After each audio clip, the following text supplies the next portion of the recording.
ஓம் ஸ்ரீ குருப்பியோ நம. ஓம் கம் கணபதையே நம. நம்ம ஸ்ரீநிகேதன் வலைதளம் வாயிலாக முருகப்பெருமானுடைய சாஸ்திரநாமத்திலிருந்து தினம் ஒரு நாமாவளியை சிந்திச்சுருக்கோம். இன்றைய தினம் 570வது நாமாவளியாக ஓம் பிரகிருஷ்டார்த்தாய நமாக. முருகப்பெருமான இந்த நாமாவளி உயர்ந்த பொருளாக இருப்பவருக்கு நமஸ்காரம் அப்படின்னு வர்ணிக்கிறது. இறைவன் எல்லா சக்தி வடிவமாக இருக்கக்கூடியவர். அதில் அந்த இறைவனை மேலான பொருளாக வர்ணிக்கிறது. பிரகிருஷ்ட அப்படின்னா மேலான, உயர்ந்த, சிறந்த, முக்கியமான அப்படின்னு அர்த்தங்கள் எல்லாம் கொடுக்கும். அர்த்தா அப்படின்னா குறிக்கோள், காரணம், சொல்லினுடைய பொருள், அதை தான் நம்ம அர்த்தம்னு நம்ம சொல்லுவோம். அப்போ இறைவன் மேலான பொருளாக இருக்கார் அப்படின்னா நம்ம நினைப்போம் வாழ்க்கையில் ஒரு பொருள் அப்படின்னா ஒரு தேவைக்கு ஒரு பொருள் இருக்குது. ஒரு விஷயத்தை எழுதி வைக்கிறதுக்கு ஒரு பேப்பர் பயன்படுது. ஒரு இலக்கியங்களை படிக்கிறதுக்கு ஒரு புத்தகம் தேவைப்படுது. ஒரு பொருளை சாப்பிட்றதுக்கு ஒரு தட்டு பயன்படுது. தண்ணீர் எடுத்து வைக்க ஒரு டம்ளர் பயன்படுது.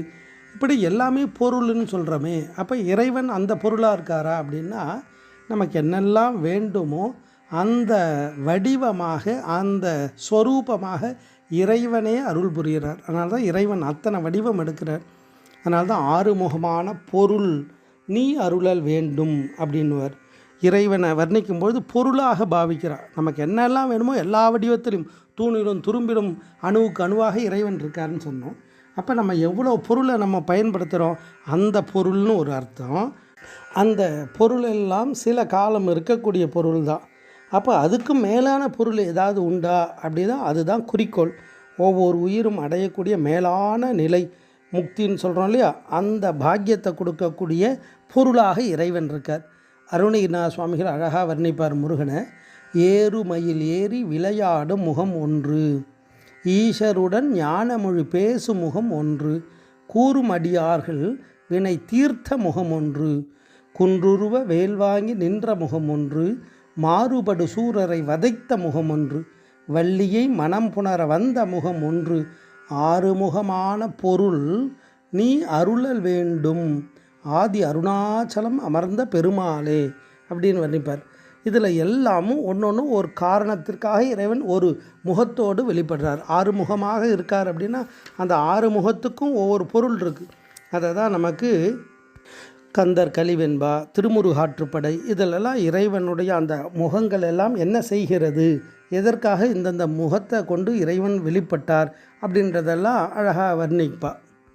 அபிராமி பட்டர் வர்ணிக்கும் பொழுது அம்பால பொருளே பொருள் முடிக்கும் போகமே அரும்போகம் செய்யும் மருளே அப்படின்னு வர்ணிப்பார். அப்படி இறைவன் உயர்ந்த வஸ்துவாக, உயர்ந்த பொருளாக இருக்கார். பகவத்கீதையில் அழகாக வர்ணிப்பார். நான் தான் சிவபெருமானாக இருக்கேன், நான் தான் பிரம்மாவாக இருக்கேன், நானே ராமனாக இருக்கேன், நானே எல்லாமாகவும் இருக்கேன், மரங்களில் அரச மரமாக இருக்கேன், ரிஷிகளில் நாரதராக இருக்கேன், பஞ்சபாண்டவர்கள் அர்ஜுனனாக இருக்கேன் அப்படின்னு எல்லாத்தையும் சொல்லிகிட்டே போகிறார் இல்லையா. அது மாதிரி எல்லா பொருளுமாக இறைவன் இருக்கார்.